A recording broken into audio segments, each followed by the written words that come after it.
여러분, 은퇴 후의 삶을 꿈꾸며 그리는 그림이 있으신가요? 보통은 비슷할 겁니다. 푸른 잔디가 깔린 마당, 하얀 전원주택, 그리고 그 집을 든든하게 지켜주는 아름드리나무 한 그루. 오늘 이야기 주인공이신 은하 씨의 어머니도 평생 그런 집을 꿈꾸셨다고 합니다. 300평의 넓은 대지, 아무도 없는 한적한 산기슭. 그곳은 완벽한 낙원이어야 했습니다. 하지만 여러분, 너무 아름다운 것에는 늘 가시가 토친 법이라죠. 평화롭기만 해야 할 그 집의 정원에서 도무지 설명할 수 없는 일들이 싹트기 시작합니다. 은하 씨가 겪은 그해 봄, 흩날리던 벚꽃잎 사이로 보았던 공포. 지금부터 전해드립니다.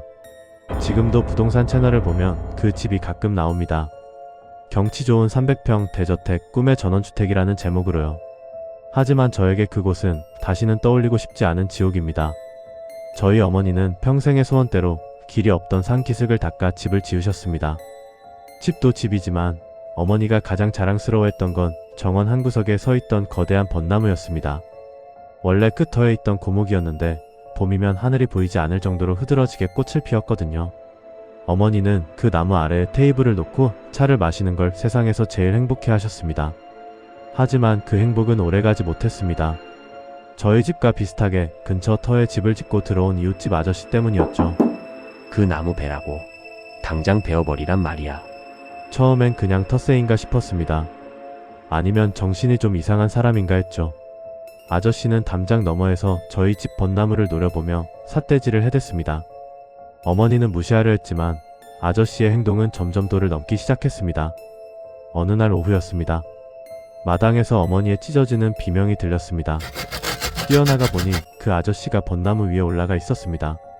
손에 톱을 들고 미친 사람처럼 가지를 마구 잘라내고 있었죠. 안 돼. 뭐 하는 짓이에요? 내려와요.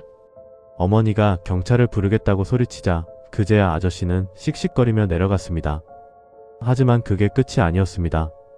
다음 날엔 나무 밑동에 못이 박혀 있었고 그 다음 날엔 나무 주변 흙 속에 알 수 없는 부적들이 파묻혀 있었습니다. 마치 나무를 저주하는 것처럼요. 그때부터였습니다. 어머니가 변하기 시작한 건 나무를 지켜야 한다며 밤에도 잠을 자지 않으셨습니다. 거실 창가에 의자를 놓고 밤새도록 어둠 속의 벚나무만 바라보셨어요. 엄마, 제발 들어와서 주무세요? 아저씨도 이제 안 오잖아요? 저희가 말려도 어머니는 멍한 눈으로 대답했습니다. 아니야, 내가 지켜야 해. 내가 없으면 나무가 다쳐. 나무를 향한 애정이 어느새 섬뜩한 집착으로 변해가고 있었죠. 그렇게 밤을 새우길 몇 달 어머니는 급격히 쇠약해지셨고 결국 너무나 허망하게 저희 곁을 떠나셨습니다. 심장마비였습니다. 장례를 치르는 내내 억울함에 피가 거꾸로 솟는 것 같았습니다. 그토록 건강하던 엄마가, 그 행복해하던 엄마가 결국 저 미친 이웃 남자 때문에 스트레스를 받아 돌아가신 거니까요. 화가 머리끝까지 난 저는 동생과 함께 아저씨 집으로 쳐들어갔습니다. 그런데 아저씨네 현관 앞에는 하얀 소금 단지와 붉은 팥이 어지럽게 널려 있었습니다. 사람이 사는 집이라기보단 무당집이나 폐가 같았죠. 며칠을 찾아가도 인기척이 없더니 곧 경찰을 통해 소식을 듣게 되었습니다. 아저씨도 돌아가셨다는 겁니다. 어머니가 돌아가시기 불과 며칠 전 그 집 안방에서 홀로 숨을 거두셨다고요. 엄마를 괴롭히던 아저씨. 두 사람이 거의 동시에 이 세상을 떠났습니다. 그때부터였을 겁니다. 이 집의 공기가 완전히 달라진 것은 어느 늦은 밤이었습니다. 물을 마시러 거실로 나왔는데 현관문이 활짝 열려 있었습니다. 바람이 들어오고 있었죠. 동생이 문단속을 안 했나? 투덜거리며 문을 닫으려는데 마당 한가운데 있는 벚나무가 눈에 들어왔습니다. 달빛을 받아 하얗게 빛나는 벚꽃들 사이로 무언가 거대한 것이 대롱거리고 있었습니다. 바람에 펄럭이는 건 옷자락이었습니다. 홀린 듯 맨발로 마당에 나갔습니다. 가까이 갈수록 형체가 선명해졌습니다. 축 늘어진 다리, 힘없이 꺾인 고개, 그리고 벚나무 가지 사이 잎사귀에 가려진 검은 형체가 저를 내려다보며 입가에 손을 대는 듯 했습니다. 쉿! 그 검은 형체가 잡고 있는 건 제 여동생이었습니다. 지은아? 제가 비명을 지르자 검은 형체는 쑥 사라졌고 동생은 나무 위에서 기절한 채 발견되었습니다. 겨우 깨어난 동생은 덜덜 떨며 말했습니다. 언니, 나 자고 있었어. 분명 내 침대였는데 눈 떠보니 나무 위였어. 너무 무서웠던 우리는 다음날 바로 용하다는 무당을 찾아갔습니다. 점집에 들어서자마자 무당은 저희를 보지도 않고 대뜸 소리쳤습니다. 그 벚나무 건드렸구나. 저희는 아무 말도 안 했는데 말이죠. 무당은 치를 떨며 말을 이었습니다. 그 나무엔 악귀가 드글드글해. 베어내면 베어낸 놈이 죽고 손을 대면 손댄 놈이 죽어. 아주 흉물이야 흉물. 이웃집 아저씨가 왜 그렇게 나무를 자르려 했는지, 왜 소금을 뿌려댔는지 그제야 이해가 갔습니다. 그 아저씨는 나무에 씌인 것을 보고 없애려 했던 겁니다. 하지만 결국 그 살기를 이기지 못하고 죽은 것이고, 그 화살이 나무를 지키려던 엄마에게까지 튀었던 거죠. 무당이 시키는 대로 성수를 뿌리고 소금을 뿌리고 별짓을 다 했습니다. 그 덕분인지 한동안은 조용했죠. 하지만 그건 폭풍 전의 고요였습니다. 비가 추적추적 내리던 밤이었습니다. 외출했다 돌아오는데 2층 테라스 난간에 익숙한 실루엣이 보였습니다. 동생이었습니다. 난간 밖으로 몸이 반쯤 넘어가 위태롭게 매달려 있었습니다. 지은아? 안 돼.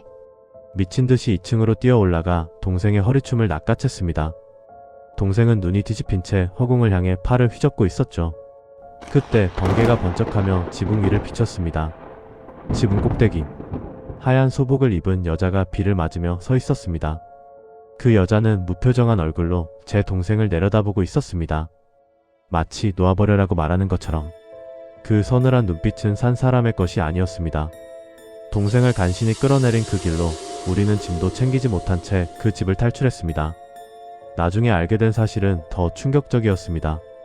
다른 무속인이 그 터를 보더니 고개를 저으며 말하더군요. 여긴 사람이 살 곳이 아니야. 터 자체가 귀신들이 사는 길목이야. 이웃집 아저씨네 집에 있던 지방령이 아저씨가 죽자 저희 집 벚나무로 옮겨온 것이라 했습니다. 그리고 엄마가 돌아가시자 이제 다음 타깃으로 제 동생을 노린 것이었죠. 살아있는 사람을 하나씩 밀어내고 그 자리를 죽은 자들이 차지하는 땅. 300평의 넓은 대지, 아름다운 벚나무. 그건 귀신들이 사람을 홀리기 위해 만들어 놓은 완벽한 덫이었던 겁니다. 마지막으로 그 집을 떠나던 날, 백미러로 본 집의 풍경은 여전히 그림처럼 아름다웠습니다. 벚꽃잎이 눈처럼 흩날리고 있었죠. 저는 가끔 생각합니다. 지금도 부동산에 매물로 나와 있다는 그 집. 그 아름다운 벚나무 아래에서 누군가 또 다른 꿈을 꾸고 있지는 않을까요? 저희 엄마처럼 말이죠. 엄마가 사랑했던 나무가 실은 가족의 목숨을 노리는 칼날이었다는 사실. 은하 씨 가족에게 그 벚나무는 베어낼 수도 품을 수도 없는 저주였던 셈입니다. 가끔 너무 완벽해 보이는 풍경을 마주하면 한 번쯤 의심해 보시길 바랍니다. 그 아름다움 뒤에 무엇이 웅크리고 있을지 모르니까요. 오늘 밤 창밖에 흔들리는 나뭇가지 그림자가 정말 나뭇가지인지 다시 한번 확인해 보시는 게 좋겠습니다. 지금까지 스토리왕이었습니다.